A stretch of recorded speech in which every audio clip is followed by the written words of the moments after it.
So, I'm still smoking the cigar. Thinking about this, there's a lot of right wing libertarians that ended up under the umbrella for Trump and MAGA. Disillusioned, disenfranchised in a sense with the way things have gone. The Republican Party has been underperforming in a number of senses. They had a mandate and they failed to act on it, and now they've spent a lot of political capital on things that truthfully will probably not come to pass, unfortunately. Or I suppose if you're left wing, fortunately for you. But I feel like there's something that we could do. We need to put together a platform that has a national identity. What it means to be American. Not a melting pot. Not this bucket of crap that you pour everybody into and you get this mishmash of different mixes of cultures and stuff like that. It's fine for that to occur, but that's not the identity of America. The identity of America is Christian people who respect the Bible and the Constitution. They want limited government. They want individual freedom. They want the right to defend themselves. There's a list of things that we could create that would essentially be a party platform. Free market economies and all that jazz. I think everybody around the world by this point has figured out that Marxism sucks. It doesn't friggin' work. All it does is put a tiny group of people in power at the top, and then everybody else is equally miserable. Nobody wins that way. So what I think realistically is what about like a National Capitalists of America party?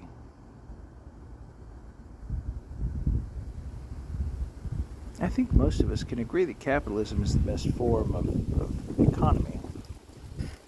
And a national identity is definitely something that we need. But because we're capitalists and we're nationalists, that doesn't necessarily mean that we have to put any specific constraints on it as far as any particular brand of right wing. As long as we're doing what's best for the citizenry and what's best for the country and what's best for the economy. I think that speaks above and beyond everything else. Trimming debt is something that has to be done. And this is going to be one of those like where it sucks to tighten your belt, but it has to happen. There's not a way around it. There's been too many Vegas buffets in the congressional budgets for us to continue ignoring this, especially at non-zero interest rates that all of the modern monetary theory junkies thought would last indefinitely. We can't borrow money for free. It's not going to happen. We need to find a way to get that down. Some debt is okay. The level of debt that we have is not okay. The government has become ultra bloated and full of three-letter agencies, and more people have added three-letter agencies than subtracted three-letter agencies since Reagan. And I feel like that's something we need to correct. We don't need a government agency that watches over frogs' reproductive rights, other crazy, goofy stuff like that. We don't need that, okay? We need to trim back. We need to get back to the constitutional government that we had originally. And There's a road to get there, but it's ugly. I'm not going to lie.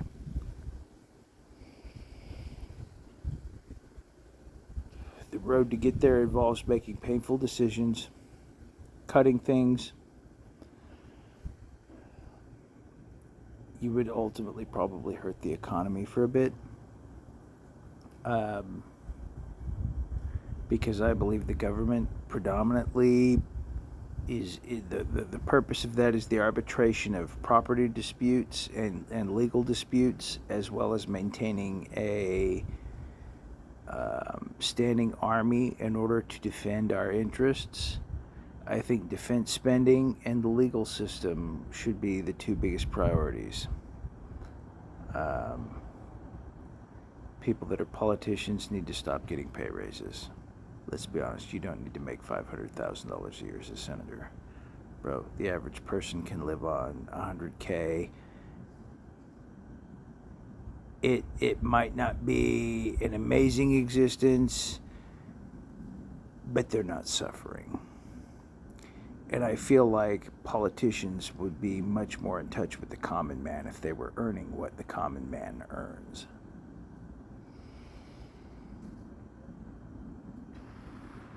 And there are some laws that are so outdated that need to be adjusted, but we have a room full of idiots that have no knowledge about how those types of systems work, writing laws about them. And then when you look at the laws, then you understand that you're dealing with a room full of idiots, because if you have any subject matter expertise on the situation and you look at it, you're like, this doesn't make any sense. This looks like somebody who took one finance law class wrote this and thought they were a genius, and they're actually an idiot. That's what you get. Or real estate law, different things like that. You get like all of this stuff, like people that write these laws are clueless. They have no earthly idea whatsoever, and it is tragic and sad. We need people that have expertise in these fields serving as politicians. We really do. I'm at the point where, yeah, you need some lawyers in there to legalese all of the fine-tuning points and all of that stuff, but you need people in there that understand the industries that they're impacting when they write these laws, so that the laws are not ridiculous spaghetti. And the unfortunate side effect of that is, no matter what you want to do with this crazy amount of spaghetti, you still have to deal with the fact that people that don't understand it are trying to write it, and they're trying to legislate it into garbage. And then you have other people that are trying to tack ideas onto it, like pork and other stuff like that, like bridges to nowhere and all that jazz. And ultimately what it boils down to is all of this bureaucracy, as much as everyone hates to hear the cliche phrase, is all the deep state. And how do you defeat that? How do you defeat the old bureaucracy? And the only way I see that happening actually is by taking a wrecking ball to it. And I thought that was going to be Trump in the first 100 days. I really did. Elon and Doge and all of that jazz like that, that was what we voted for. We have not gotten that yet. As much as I lament to admit that, we've not gotten what we voted for.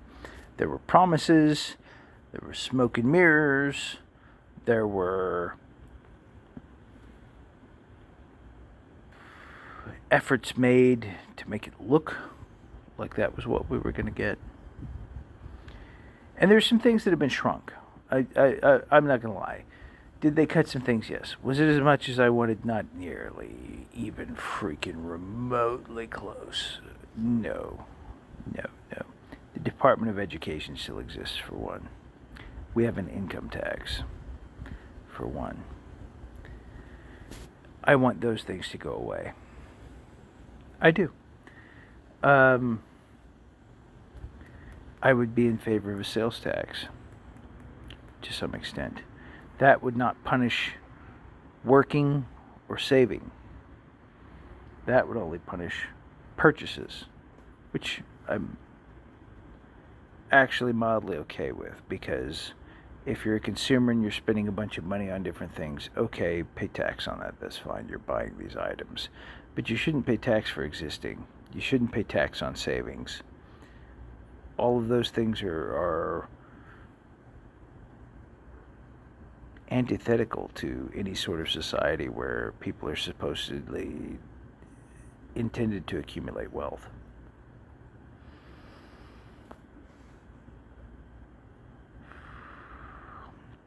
Especially with Social Security being broken. And we could fix Social Security. It would not be terribly difficult. I like Milton Friedman's idea. When a child is born, put $10,000 into S&P 500 index funds and allow them to cash out at age 65. And then over the course of time that they work, recoup the startup money and maybe a little extra. You know what? Hey, I'm not necessarily opposed to that. But the point being is that that particular arrangement would be so much more beneficial to people in the long run than what we have now. The average Social Security payout, the last time I looked, was about $1,900 a month. And that's like the people that are watching this, like any of you, that's not necessarily what you're going to receive, but that's what the average American gets, is $1,900 a month. And they pay tax on that. Tax on less than $2,000 a month. It's a government pension that is supposed to support their retirement. People believe that this is their retirement. It's not.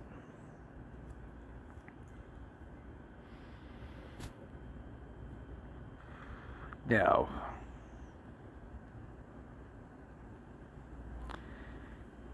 if they had $1 million sitting in a retirement account that was government sponsored, or $2 million, or whatever that ended up being, depending upon what the market returns looked like up to that point,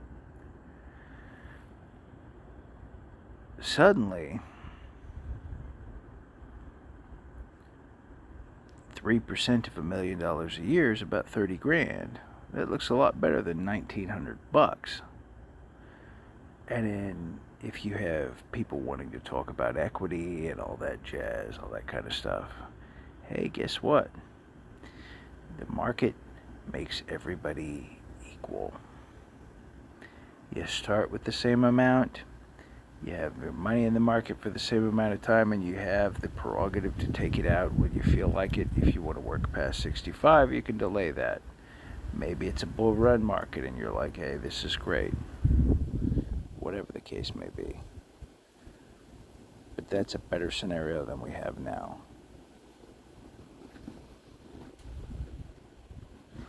And there are some people that they make like $1,100 a month. Can you imagine that? $1,100 a month in Social Security. Who can live on that? Who? I ask you, do you know anybody that can live on $1,100 a month? That doesn't even cover rent in a lot of places. That's absurd. That's the way we live.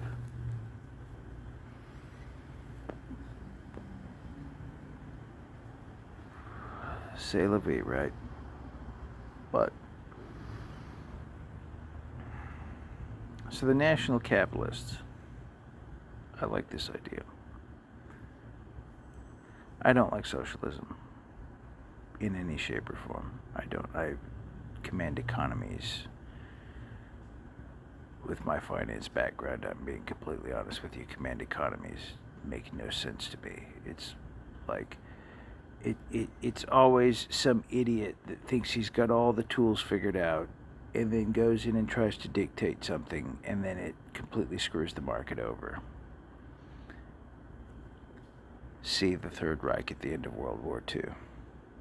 Von Mises actually wrote a really nice write-up about that, and you can see it's actually like Hitler more or less copy-pasted Soviet Bolshevism into Germany for the most part. There were some minor exceptions, but he and Stalin were very good friends for a reason. They had very similar ideology. Is what it is. You can be angry about that or not, I don't care.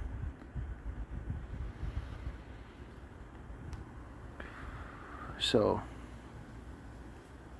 in the grander scheme, that's ultimately what has to happen, is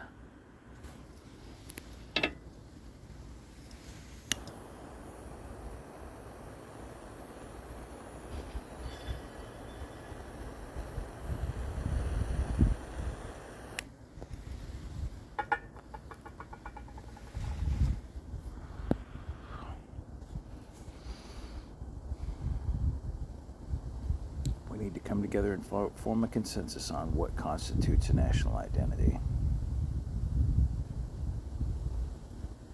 We need to come together and form a consensus on what a capitalist economy is going to look like and what it would take to reach those goals. We need to come together and find a way to abolish taxes for the most part. And we also need to come together and find a way to start taking a wrecking ball to the federal government and the deep state. And none of that's going to be easy. I feel like Trump tried, and I feel like somebody had something on Trump.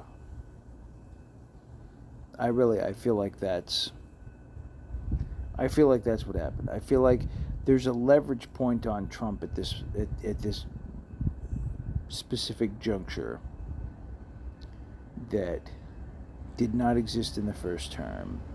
It's like they spent 4 years digging to find some way to control him, and that's reined him in. And that's unfortunate. It really is. It's turned him into a puppet in ways that I didn't expect or foresee. And I understand the concept of self-preservation in that regard. So if it is a scenario where there's blackmail, I don't fault the man for trying to survive. But it doesn't mean that I'm getting what I voted for. And I feel like no matter what we do,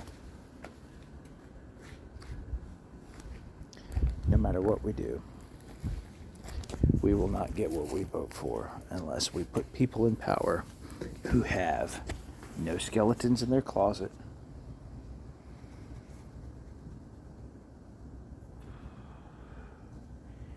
and a willingness to do what it takes. We need to put people in power that if they get punched and knocked down, they're spitting teeth out and getting back up with a bloody smile. Those are the people that we need in office.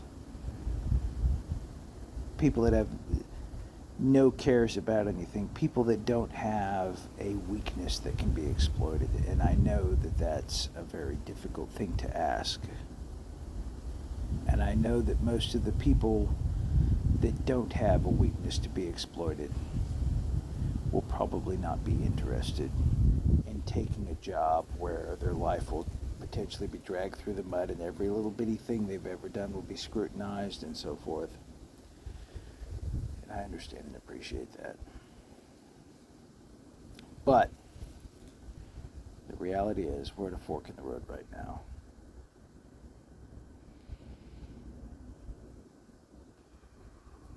And I think a serious decision needs to be made.